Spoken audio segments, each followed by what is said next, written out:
give everybody another minute or so, and I am always predisposed to love everything habitat. In both California and Arizona, before I came here, I served on the board of two habitat organizations for 17 years.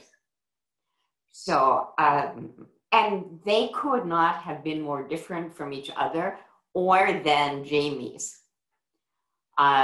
It's fabulously interesting, the diversity within this really well-known national organization, the different localizations that have occurred are pretty fabulous.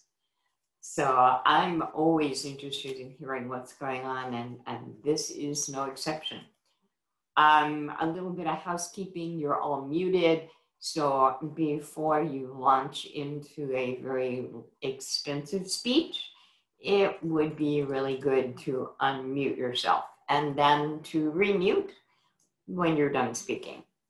We talked about the YouTube channel, the cafe chat.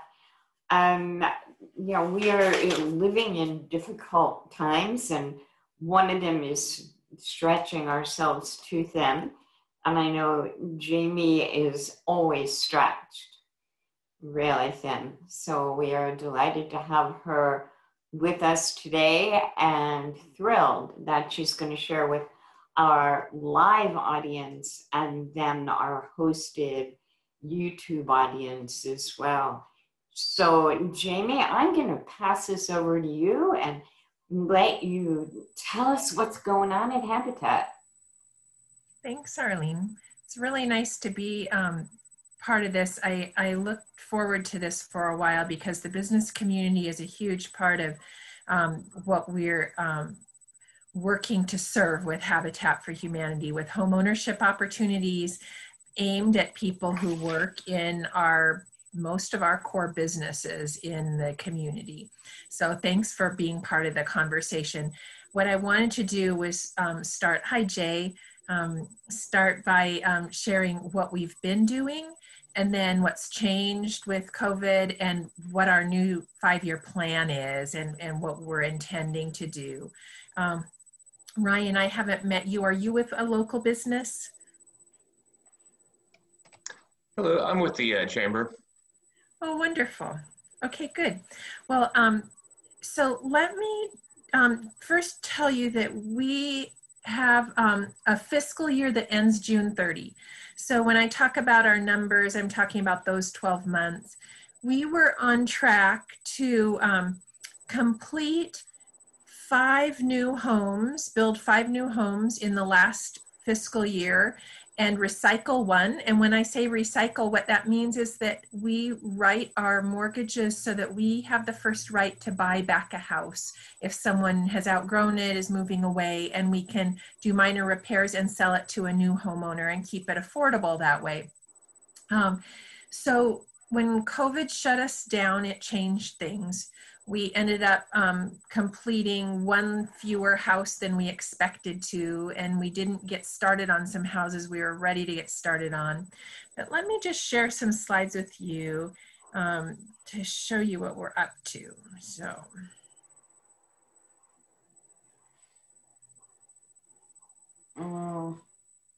Not quite there yet. There you go. You should be seeing some trusses, those lovely sign of house going up. So last fiscal year, we completed, got 5 families into home ownership. I'm going to just tell you a little bit about these because it helps you know what are the kinds of homeowners, the kinds of partner families we're working with. The top left, a year ago in August, Heather and her daughter Elise became homeowners over in the Birkenfeld community. Heather is a service worker at the Dove House. Top right corner in December, Cynthia there is a para-educator in the Quilcene School District. And her house is in Port Hadlock. Bottom left, Sarah and Ben and their son Clavey became homeowners of a recycled home. Sarah works at Finn River. Ben had been working at Midori Farms as the production manager. He's now working at Frederickson Electric. In the center bottom is Marta. Marta works in healthcare administration. On the bottom right is Ingrid and Olivia, and Ingrid is a wait person in one of the restaurants in Port Townsend. So you just can kind of see that it's a whole range of people in really essential roles and services that wouldn't afford home ownership otherwise. The model that we use to get them into homes is that when we sell the house, we have an appraisal and the price is set at the fair market value of the house. But the mortgage itself that they pay on is set at the amount that they can afford so that they're not paying more than 1/3 of their income for their house payment. The gap between that can range from $40,000 to $150,000. It's a big range, but we fundraise for that gap and make that a silent mortgage that secures the person being in that house so that it doesn't get flipped and turned out of affordable housing. They don't need to make payments on that. There's not interest on that second mortgage. It's a silent one. And actually over time, it begins to be forgiven, but it ensures that people can afford their first mortgage. So that's how that works. And we are always meeting with potential applicants for home ownership and sharing with them how this works and helping them get ready to qualify for home ownership. So your employees, please feel free to refer. We also, last fiscal year, completed 4 critical home repairs. We've focused so far in Brennan and Quilcene to do these. These are homeowners who are unable to manage critical repairs to their homes themselves, either because of age, income, disability, or some other reason. They are repairs that are keeping them in their homes, keeping those homes intact and able to go forward and be viable homes so that we don't have to replace them with new homes. And they're pretty varied kinds of work that we do. They often involve us hiring contractors to do the work. Electrical system replacements and installations of heat systems, replacements of roofs and so on, things that volunteers aren't equipped to do so well. So that actually cycles money right back into the economy as we can hire contractors to do that work. So that's where we were. That was the last fiscal year, and it brought us to our new strategic plan. We started working on this strategic plan a year ago, and we were ready to approve it in February. Our board took it and looked at it and went through it in detail and said, you know, we're sending it back, Jamie. There's a couple things we want to have you and the staff address a little bit more in detail. Bring it back in March. Well, in March, it didn't come back, obviously, because everything changed. We shut construction down. We set that plan aside and did what we needed to do, just like all of you had to do. We brought it back out in June and looked at it and had to make revisions on it. But we adopted it in July, and we are really excited about what this means for the next 5 years. So we are starting from a base, we are saying, of 4 homes. Even though if COVID hadn't happened, our base would have been higher than that, but we're starting from a base of 4. And our board's first goal is to say that we are going to double that within 5 years so that we are completing 8 homes a year and housing that many new homeowners. That's a huge impact in a county of this size. We think it's going to really make a huge difference. The house that we completed that I showed you, Ingrid and Olivia's, the last house in June, was the 50th home that we built in Jefferson County. We completed number 51 in September. We're working on 52 and 53. So you can see that by the time we get to 8 a year, that's going to be really a big change. That's going to make a difference and really increase. So what do we need to do to make that kind of a jump? That's a lot of volunteer work, lots of hours and lots of dollars. And so the next few goals have to do with how we're going to support that. The single largest expenditure of our homes is land. So if we're going to build that many, we're going to have to use our land very efficiently. And that means that we are going to begin considering multifamily options for the first time. We're going to start with duplex style development, and we've actually acquired some property on Landis Street. It's across from Kaitai Lagoon. It's at 16th, and you've probably driven past it.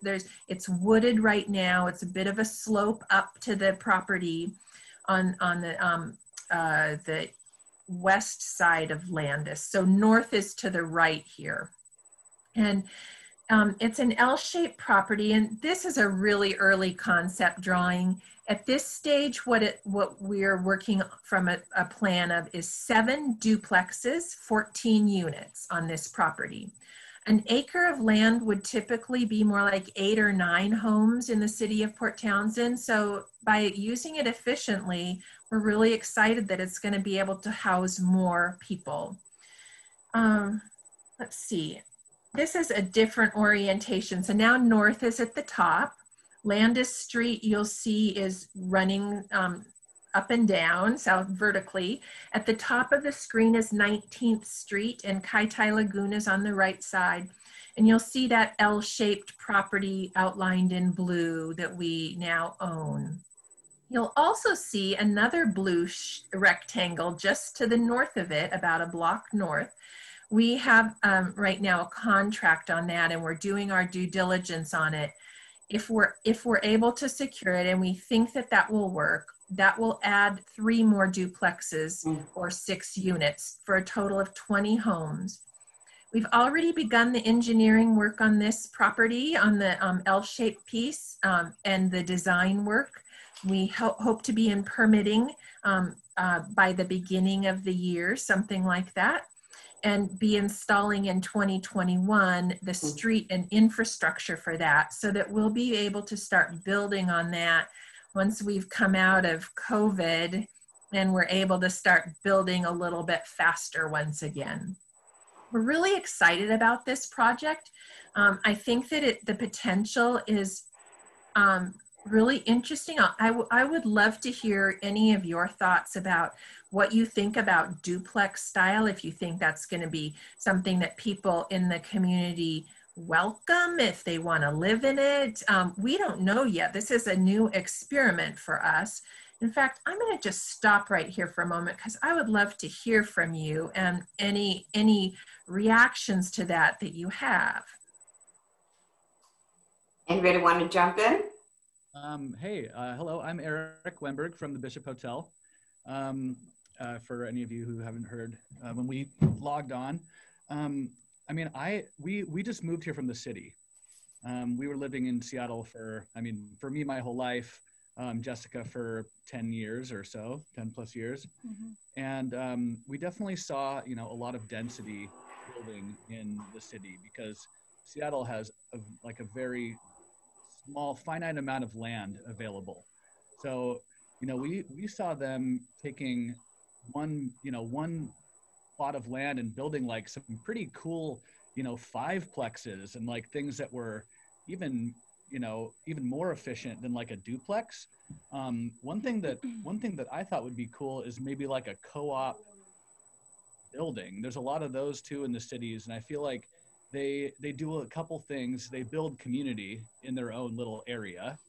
And they also give the opportunity for people who can't afford something that's even, a duplex is probably pretty expensive.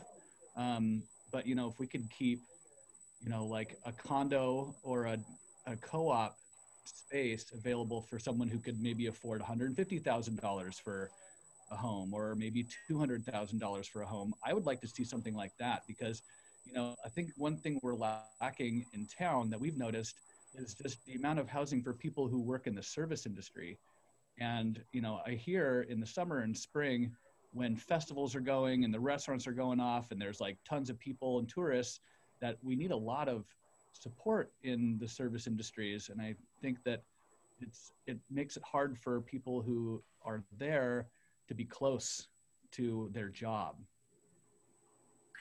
I really appreciate that input, Eric. You know, this is kind of where we want to start with multifamily because we haven't tried it yet, but we're actually also doing a feasibility study right now. We've just started it to explore condos as an idea.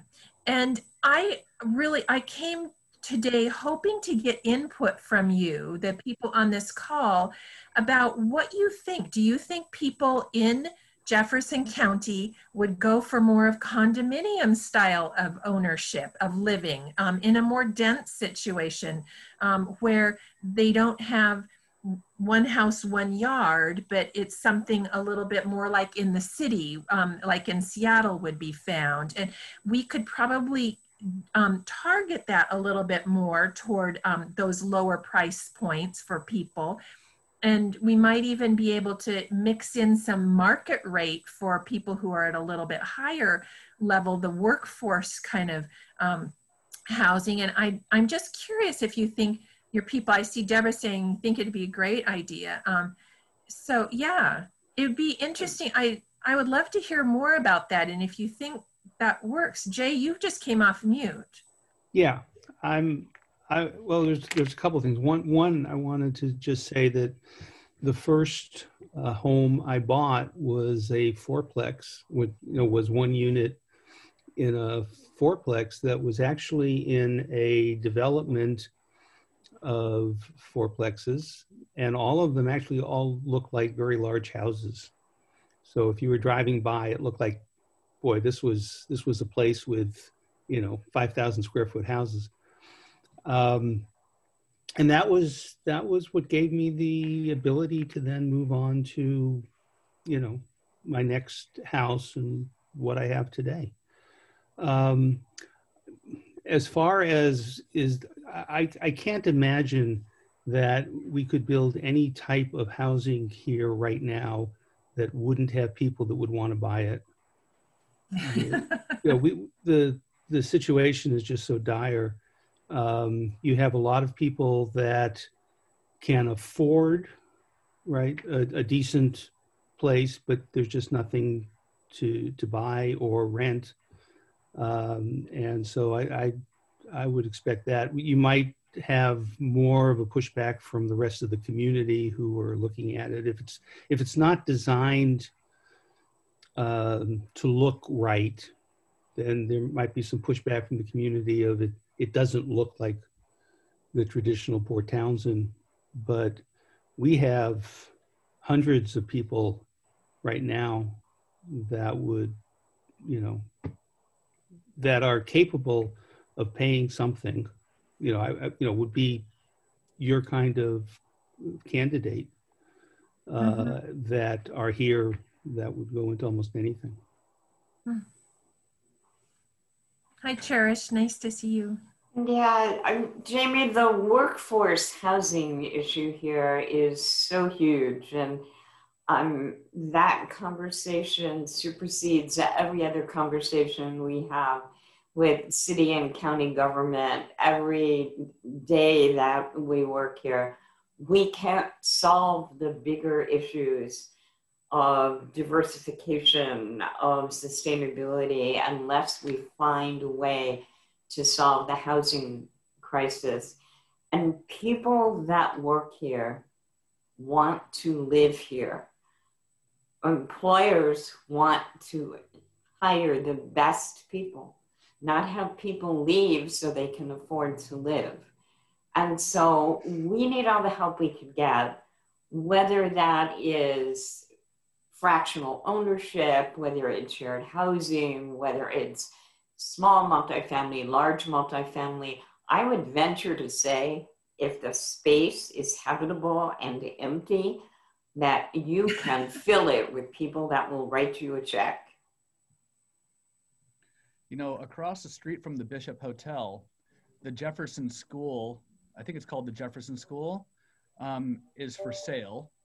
And it's a pretty cool building. It looks like, I don't know, it might have been housing or something previously, and then it was a school. But I'm like, I thought it'd be cool to, you know, find some places like that that could be repurposed as housing for, you know, service industry people in town, and people that want to be like downtown, you know, like Yeah. actually live right by their job.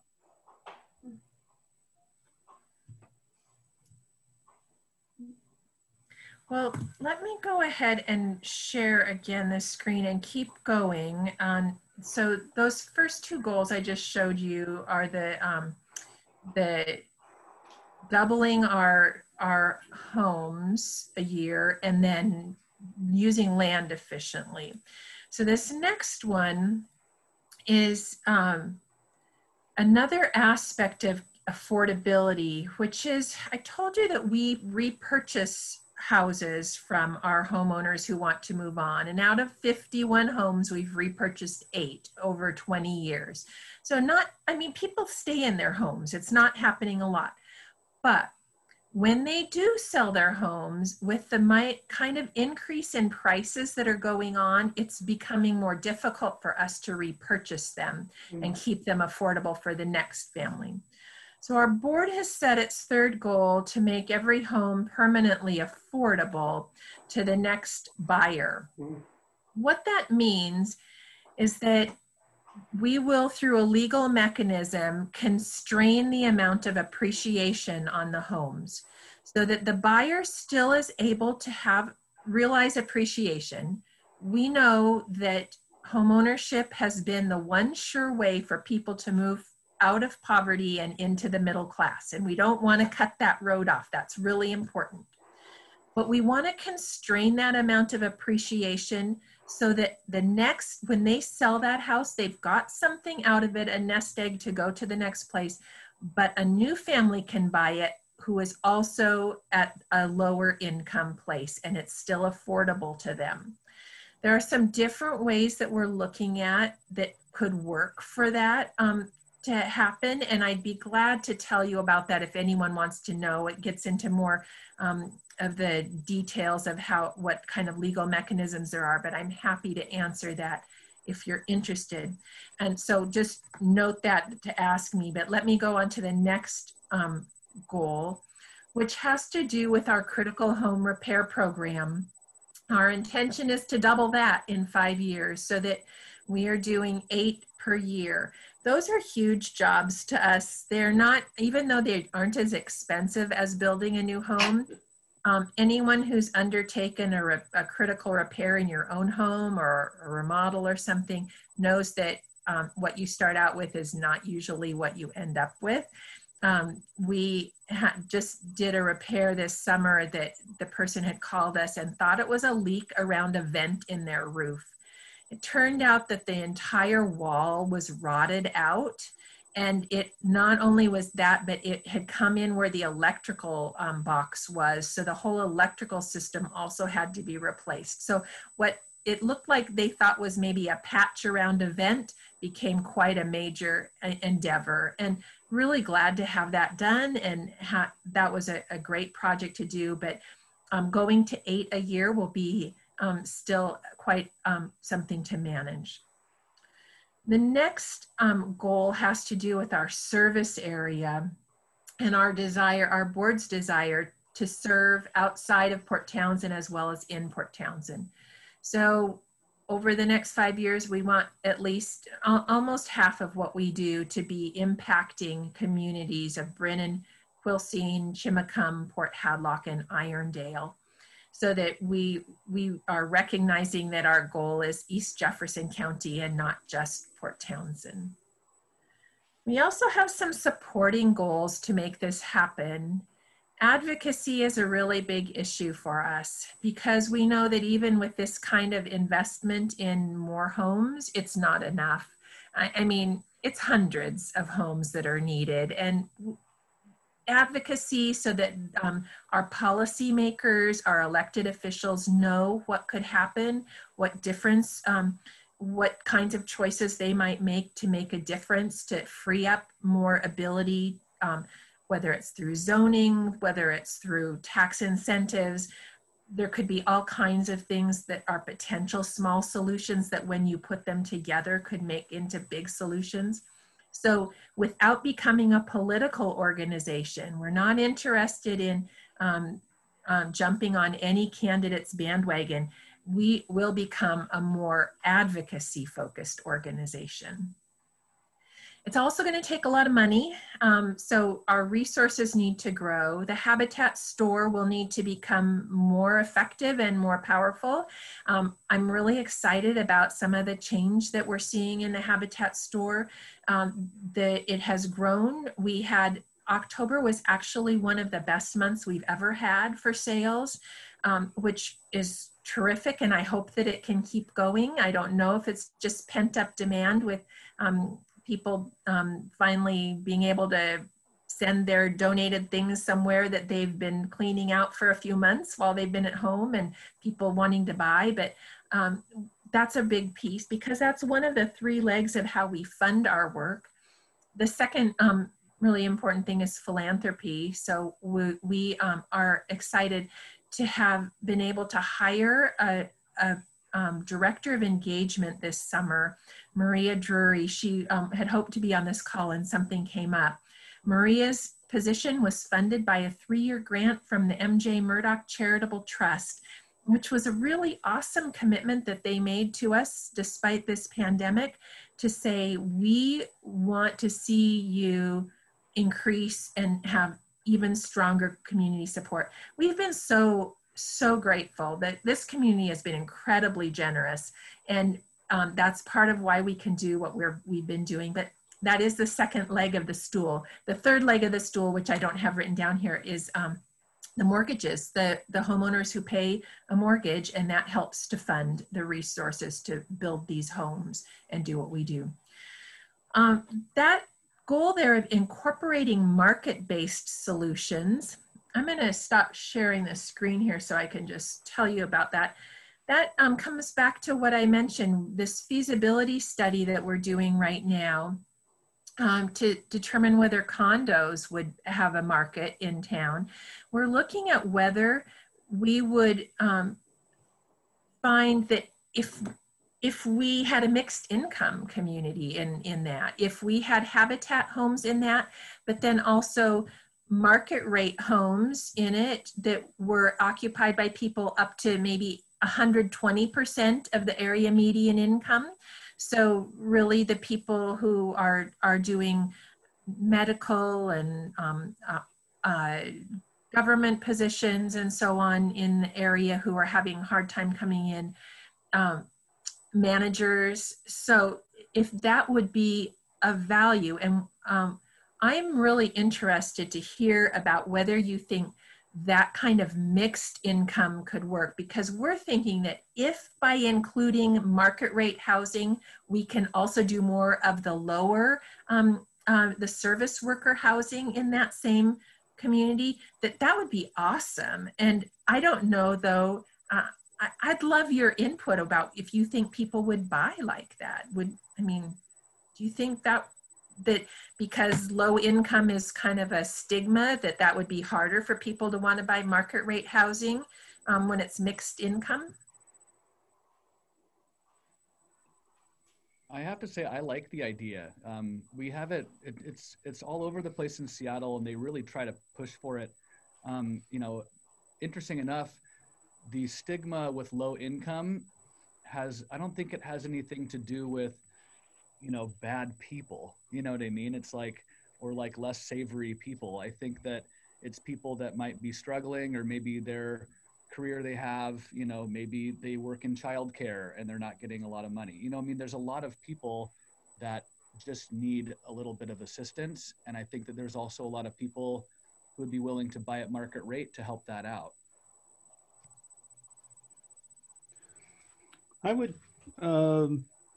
echo that. I don't really know a lot of what the people in town would think, but I do know that as we were doing some research for our Housing Solutions Network, we came across a number of people who are interested in supporting the community.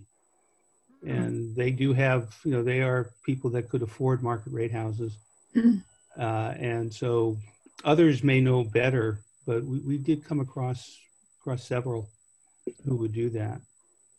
That's interesting. Yeah, and I do think that it kind of plays in with a lot of the support people want to provide to housing, and there is that level of interest and awareness in the community. There is, though, however, I mean, the reality is we do still have our share of NIMBYism as well. So it just depends on how it's done. But I think if you kind of, I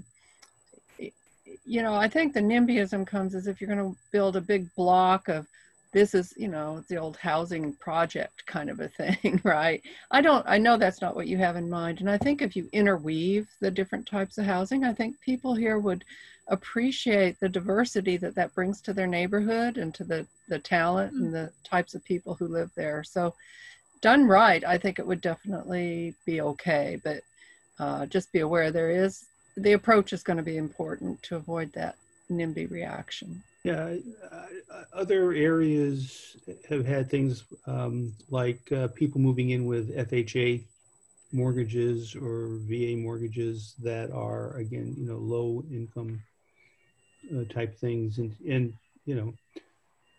at one point I had an FHA mortgage, but, you wouldn't be able to distinguish my house from my neighbor who had a traditional mortgage. So I think if it's done that way, driving down the block, you wouldn't be able to tell. I had kind of a thought. There's also a lot of programs, I think, and I reference big cities because that's where we've lived forever, and so I know the markets a little bit better. But there's a lot of programs for things that are important in the community, like art. Like art's important in the community, and there could be programs that like focus on artists, because artists are generally people that can't afford their own mortgage, and they can't afford, their own, even almost sometimes their own apartments, and they're living with roommates, and they're, cohabitating with people, and maybe they want to do something on their own. I think that if this town, from what I can tell, art's very important to this town, and music is important to this town. And, there's writers and poets and people like that make things interesting. When we were in Seattle, we lived on Capitol Hill for a long time. And when the money came in and nobody could afford anything, all the artists left. And it made it sterile. And I think that that would be just an idea. It's just a thought I had, because those things are important to us. Mm-hmm. I want to share with you the income ranges that I'm talking about. Habitat serves people who are under 80% of area median income. So if you look at that, this is down the left is the number of people in the household. So if you think about your own workers and the people you know, that's still, that's a lot of people in the community. That's not the same as a poverty level. Then if you look at the 120% of median income, that's the, that is between there would be what we'd be looking at with market rate housing. So I just wanted to put that up so that, because sometimes it's hard to know what it means, like what would service wages be, what would workforce housing be. Those are just labels. And when you see that, does that give you any thoughts about this idea of mixed income in a community?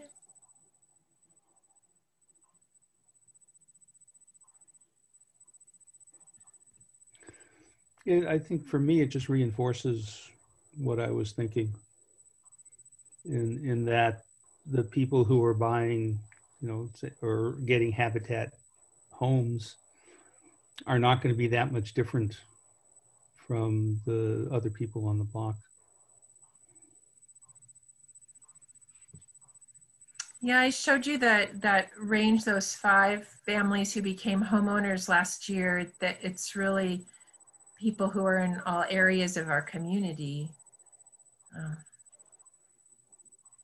And we do have, you know, along with everything else, we have a tremendous workforce housing shortage. I mean, we have a lot of people who work for our companies that I think would, you know, they just really can't, you know, there's just no place to find. It's not a question of affording or moving in. There's just nothing there. When you see that range of incomes, do you, for the workers that you have, the people that you know, would they fall more in the habitat home category or the market rate home category? I just love to kind of know where you think the most need is there among the people specifically that you know who need housing. So on the chamber side, you know, the people that we talk to every day, the employers in our area, the people who are looking to hire the best possible people, not the best possible people who happen to live here or can afford to live here. We know that workforce housing, that moderate housing is a priority, and that by enlarging the scale and scope of that product base, we are enlarging the product base above and below that as well. So what you're hearing, Arlene, is that 80 to 120% range is really lacking, really needed. It's impossible. Yeah. Because that is a hard category. People are too high of income to qualify for like habitat, but they're too low to qualify for what our homes are running for, the price that they're running for.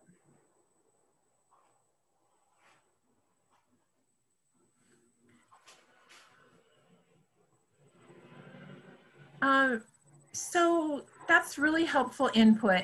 We're going to be doing some focus groups come mid-December and into January, and we would really love to have some participants. And so if you're interested, if you have people, I'd love to come back to you and connect you. We have a person we're working with who will be pulling those together and doing some surveying about interest and price points and things like that. We'll have some potential floor plans and say, is this some, you know, so if you have people who might be interested in looking at housing and be wanting to participate in that, I'd love to connect you into participating in those surveys and focus groups.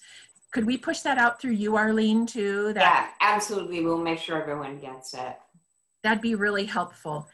I thought it would be helpful too to mention, so that's Habitat strategic plan, the highlights of it. It's not everything, but it's the big highlights. I wanted to mention in the advocacy area, there's something that's going to be coming up if you haven't already heard about it, and Cherish is aware of it. It's the potential for a sales tax dedicated to affordable housing. It's 0.1% of a sales tax increase that the legislature has allowed boards of county commissioners to impose without a vote of the people. So an extra $1 per $1,000. It would generate, based on the history here in this county, there is another similar tax, same size, dedicated to mental health. This would generate $600,000 a year for affordable housing, which is a big amount compared. There's no public amount of money available like that in this county. There just isn't. But I think that the county commissioners really need to know from their constituents if there's support for it.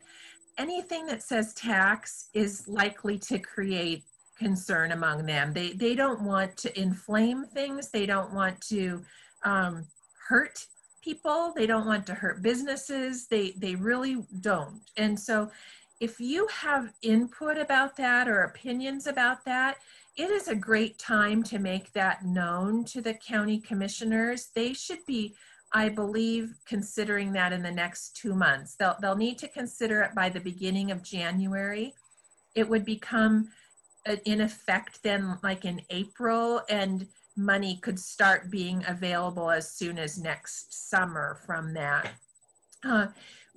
I participated along with the other 4 housing providers in kind of trying to put together a list of potential projects that could be funded or helped with something like this. One project that we came up with was a down payment assistance program. There isn't a down payment assistance program dedicated in this county, and that could be something that could really benefit some people to become homeowners. We looked at some different projects where it would help putting in street and sewer infrastructure and getting land ready to build on. We looked at I showed you the Landis Street project in the slides. It could help with that. Our total bill is going to be about $900,000 on that project. We've already got a little more than half of that raised. That's for the land and the infrastructure, not the houses themselves. Mm-hmm. And so something like that could certainly be helpful there. But I just want to mention that to you because Habitat's in a similar place. We're not interested in stirring a pot of anxiety right now, but we are interested in putting that word out to people to know about it. The shorthand name for it is the 1590 potential, which is referring to the state House bill number that passed to allow it. So your county commissioners, I know, appreciate any input that you might have about that. Is there, we're new here, is there a list of commissioners that we can reach out to if we're interested? That's a great question. That is on the county website. And what I'm going to do, Arlene, is there a follow-up way like to send yes something? And so what I generally do, Jamie, is once I get this on our YouTube channel, I send out a follow-up email, and I send it out to everyone who registered, whether they came or not, and to a broader base group. So if you send me some things you'd like distroed, we'll put all that together in an e-blast and get that out for you. I'll do that. And I believe that there is also an email that if you send the input, it will go to all 3 county commissioners. And so I'll send that to you. I bet Deborah knows the answer to that, but I won't ask you to need to weigh in. I'll find that. Another thing that happened this... I can tell you City Council, cityofpt.us. And if the that's a great point to bring up, Deborah, because if the Board of County Commissioners decides not to approve this, then the City Council has the option to approve it just for within the city limits. And then the City Council will want to hear from people. It would be a smaller pot of money, obviously. And so they want to wait and see if the Board of County Commissioners first acts on it for the whole county. But it doesn't hurt to let them know you support it, because then they can in turn have a stronger voice when supporting their stance with the county. That's a great point. And so what's that email, Deborah? It's just citycouncil@cityofpt.us. Thank you. Mm-hmm.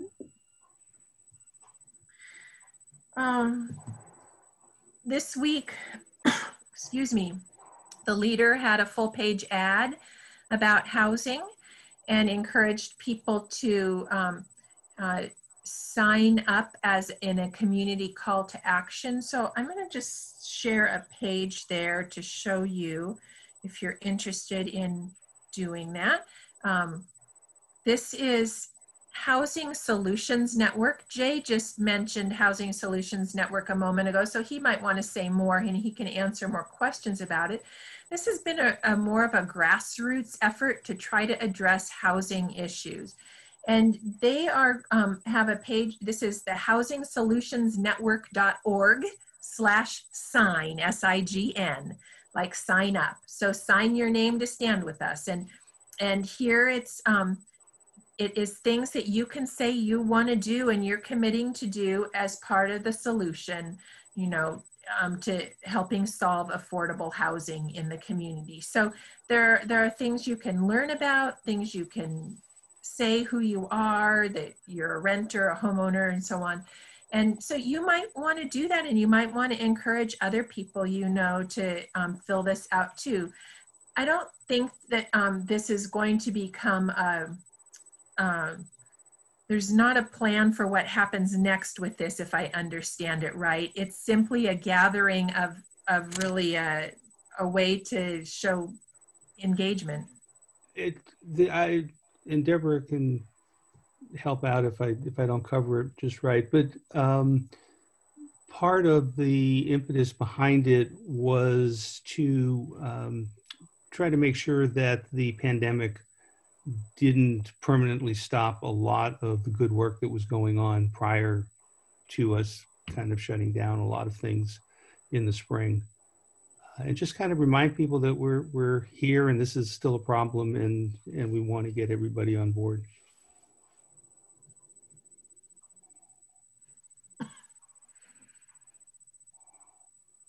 I concur. It's a big awareness campaign, again, to make sure we just want to keep this front and center. It's so critical to our economy and the diversity of our community, our resilience, to get this housing problem solved. So this is just another effort to kind of get everything back in the spotlight kind of as we're coming out of COVID. So, and thank you, Jamie, for your support and for bringing that up. Thank you. Yeah. Thank you, Jamie, for everything that you are doing. It is amazing and fabulous to see the path and the direction under your leadership that Habitat is taking. So we look forward to getting all those links and having us send them out to everyone who's on board. And for the people who missed this, they'll have the opportunity to learn more and through our YouTube channel, and we are grateful for that. I want to thank all of you for giving your time to us today. The questions in the Facebook chat, and I know Jamie has been going, oh God, what are they going to ask? So they were pretty much, interestingly, centered around something that you didn't talk about. And not just how can I get a free house, because there's a really good answer for that question, I know. But here's one. I understand that there are only a few houses being built, but I might be able to use my own sweat equity to help fix up something for someone else. How does this work? How do I volunteer? You need volunteers, and we are working hard to keep everybody safe. We have pretty strict protocols for keeping people safe during COVID and not COVID. Just that the protocols now include masks and things like that, and they don't normally. So call the office or email volunteer@habitatojc.org. and we will get you signed up. Either way, call or email. And I think there's another sort of follow-up question to that. And they're like, we're so excited that we can get into the Restore regularly now. So is that continuing? And what's changed about it now that lets people spend some time there and shop? Yeah. We have decreased what's there on the floor so that there's a lot more space and people can keep distance in there. We have sanitizing stations all around, and we have requiring, of course, as all the businesses do. We really appreciated the Chamber's support and the reopening package, and we do that. We have masks to offer people who might not have them. I don't think that's even come up of late. People just understand that. And we just of course, we have all of what you do, you know, plexiglass barrier at the cash register and those kinds of things. So I hope that we will continue to be open, but we'll be like all the other businesses. And if somehow we come to a hard stop on non-essential businesses, that will include Habitat. We are not picking up at people's homes right now. Our Habitat truck is not going out in the community. We would like to be doing that. We would like to get back to that. We're working on some strategies, but for probably the duration of COVID, we won't be able to go into people's homes to pick things up. People would have to move it themselves out to the curb or into the garage for us to be able to get it. It's created a whole bunch of interesting challenges and opportunities for all of us. And just when we think we've got it under control, things change. So we get to use that overused word pivot a lot these days. So we are going to allow all of our guests to pivot off to their next Zoom meeting. And we thank you, Jamie, for joining us today, and thank all of you for joining us. Next Chamber Cafe is the first Friday in December.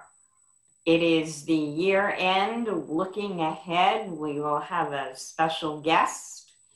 And we're going to talk a little bit about social entrepreneurship and the Chamber's new plans. It's not a 5-year plan, it's a little shorter, but the Chamber's plan to help out business in the community for 2021 and beyond. So we look forward to seeing you then. Have a great weekend, you guys. Stay safe and healthy. Happy Thanksgiving.